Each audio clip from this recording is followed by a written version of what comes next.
in online and understanding a digital presence and managing that. And I think as that drives to a younger and younger audience, it becomes more and more important for that audience to understand what they're getting involved in. And they are getting involved in more technology. And as that progresses, the knowledge they need to protect themselves and to get involved evolves with it. Can we talk for a moment about your CTF wiki? To me, it's a very cool place to go to find out what's going on in the CTF world. How did you start it? What are your goals for it? And what would you like to see in the future? So I started playing challenges, and I don't have the best of memories as far as memorizing particular specifics of things, remembering things. So I wanted a place that I could reference for all the challenges I played. I also realized that as I research challenges, there's a huge variety, and they all have very noteworthy differences where each challenge has a particular flavor on a particular subject. They go in different directions, and understanding those variances was something I wanted to document. And then also the solutions that were published out on the internet by teams that competed, by the organizers, were a monstrous resource for being able to understand what was going on, what type of problem it is, how to solve it, and the skills associated, the tools associated. As you build your CTF experience, you build your tool set out to include a huge amount of tools. A lot of times you end up developing some tools out of frustrations with someone else's tools, or making enhancements on their tool set to be able to solve particular problems, either just solve them or to solve them more efficiently, or to collaborate teamwork. And as I continued to go through these, I said, well, I need documentation. And, you know, if I need it, I'm getting started. Additional to that, I wanted to produce something that the community would get value out of, something that I could contribute before I was truly technically knowledgeable, where I could share something and it would provide a lot of value to other people who came, you know, a year, 2 years, 5 years behind me. So I came up with the idea and started to document that. And I figured, well, you know, as I continue to do this, I'm sure there's other students who, or other participants in the CTF community who will be interested and who will want to contribute. All the other types of, there was only one other site at the time, and it was run by an organizer of one of the CTFs, and it was basically a calendar and repository for solutions. And I wanted to take that to the next level and include information about what type of challenge it is. What was the, what did you learn during the challenge? In some challenges they give out hints, and some they give out, they release the problems at different times. At some point, what categories are involved? And a lot of that isn't broadcasted within the challenges. You don't find out until the first minute. You don't find out what skills you need. If you are interested in playing challenges, but say you don't know assembly, what challenges don't require you to know assembly and be able to reverse engineer to participate? And knowing that gave me a much better idea of which challenges to participate in. Like, for example, the Played Parliament, opponing their challenge Played CTF, I wasn't all ready for. So also understanding the beginner knowledge needed to play. So when you go to DEF CON CTF, that's well known as one of the most difficult challenges in existence, but most people don't know PPP, or Played Parliament Opponing, which is Carnegie Mellon's undergrad team, their challenge. So that was actually the first one that someone had told me about, and that's the first one I played, but I didn't understand what was needed to do that, and the level of difficulty that I was starting at. And actually a lot of the people around me at the conference I was at had no idea what to do to even attack the problem. Ironically, a lot of those people that I talked to that first time now play CTFs on a regular basis.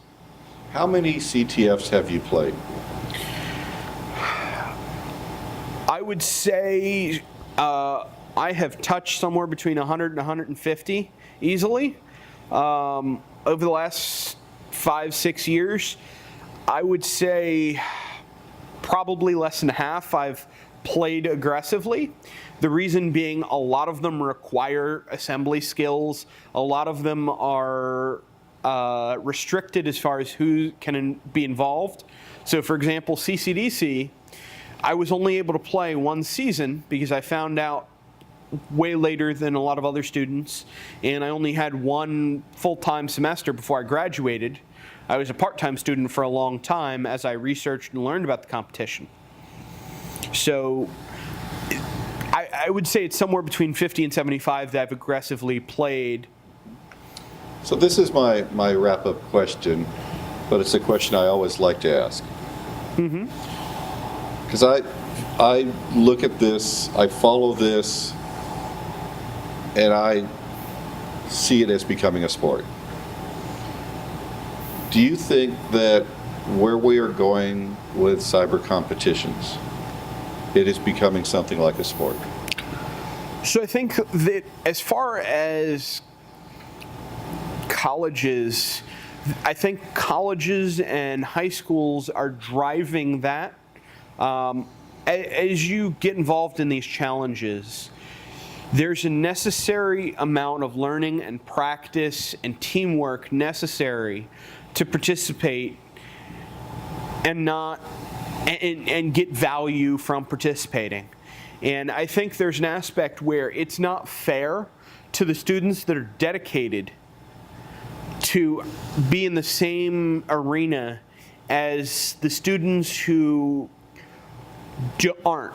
And I think that is very representative of the sporting community, whereas if you have a team, you have practices, say football for example, if you have practices every day or once a week or whatever it is, there's an understanding that this is the necessary level of practice, this is the necessary level of teamwork, this is the expectation as you join that team.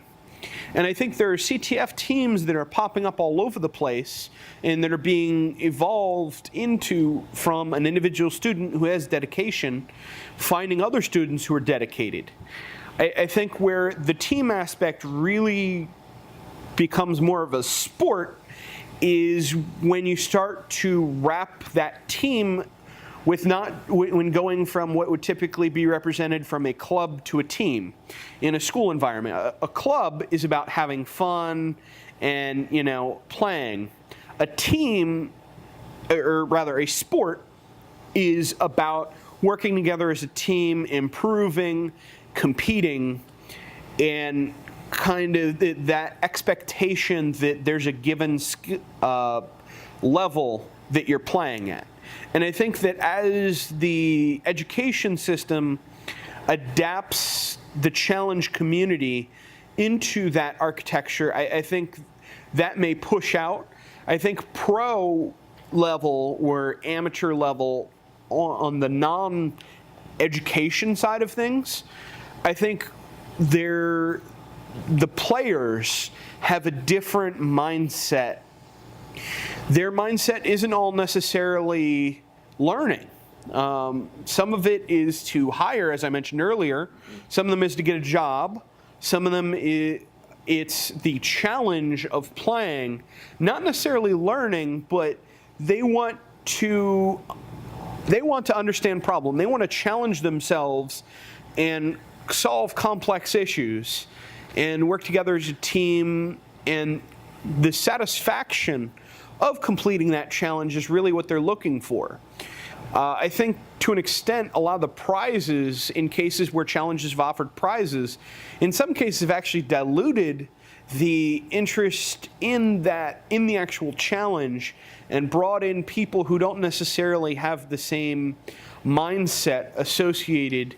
I definitely see the opportunity exists, and I think as the education realm of challenges starts to adapt that model, which I think it's definitely going towards through your work and through the work of a lot of other folks, it's getting to the point where as that gets established, that may bleed out into another level, and that may become part of what the professional and amateur level getting interested in. If we look at CTF and CCDC/Cyber Patriot, are they two separate sports, or are they two variations of the same sport? Is it flag football and tackle football, or is it football versus baseball? It's hard to represent that because Cyber Patriot has a particular set of challenges, and they're somewhat confined due to the current level of the students participating. CCDC covers a much broader set of skills and knowledge, and it brings a lot more to the challenge. I would say it's more like a fielding drill. That's not fair. A home run derby versus a baseball game. The home run derby being Cyber Patriot, where it's still a challenge. There's still that aspect where, you know, the students have a challenge and they're learning from it and they're participating.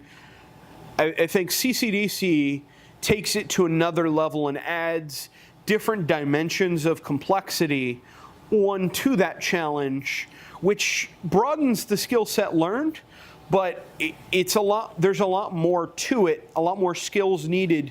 So for example, in Cyber Patriot, you have a focus on defensive skills. And that's kind of an intro to CCDC. Defensive skills are needed for it, but the aspect of needing more of a business skill set, of needing more of a implementation skill set to implement injects and those types of things, the business tasks, and I think it builds on it on a higher level than what Cyber Patriot does at the moment. And combining CTF, in a sense, we're all playing on the same general playing field, but there are different things we're trying to do and show we can do on that field. There's definitely different goals and different skill sets represented. For example, within CCDC, you have defensive skills, you have some forensic skills, you have some networking skills, you have some analysis skills, you have some documentation skills, some speaking skills, and critical thinking with some of the challenges, whereas CTF covers pretty much any skill set you can think of. Currently, there's only very select challenges that really get involved in some of those categories. For example, forensics is no longer well represented. It used to have a challenge of its own called DoD DC3, which is out of the DC3 Cyber or Forensics Challenge. Unfortunately, budgeting was lost for that particular challenge, but right now there's a hole in forensics challenges. Similarly, there's a hole in some of the other areas. I actually heard one or two policy CTFs where it was a challenge to develop policies, which is kind of a unique concept, and it really shows how much the skill sets represented by these CTFs, by these challenges, are expanding out into different areas. And I think that's a trend that's going to continue even further as time goes on. One more question on the community. What's missing in the community today that you would really like to see?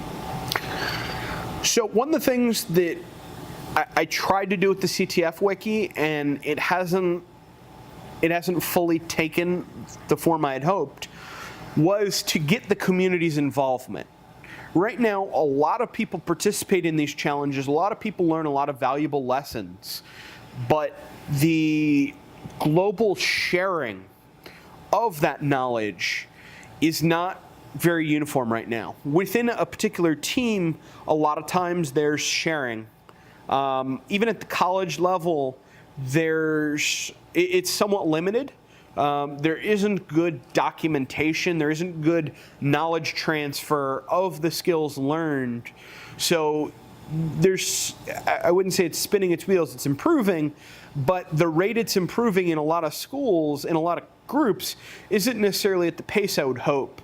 And I think that is largely representative of the amount of preparedness, the amount of sharing that goes on. With the CTF Wiki, I tried to provide a venue for students that learned, or participants in CTFs that learned, not just students, to share that knowledge and to share the skills and the tools and the learning that they did with with anybody else, and to share that.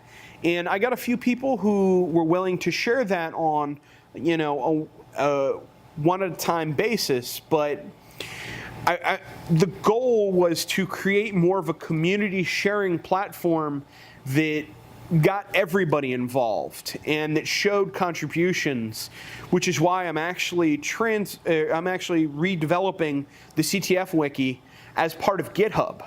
The reason being, this allows everybody to contribute in a reasonable fashion, and there to be control, so I'm not having spammers who are continuously replacing the front page with ads or garbage, or putting malware or whatever else up. Trying to create that opportunity for everybody to share out what they've learned and document and create that opportunity for the next team or the next generation of teams to really learn upon the building blocks that the current students have. Thank you. Thank you. Good stuff.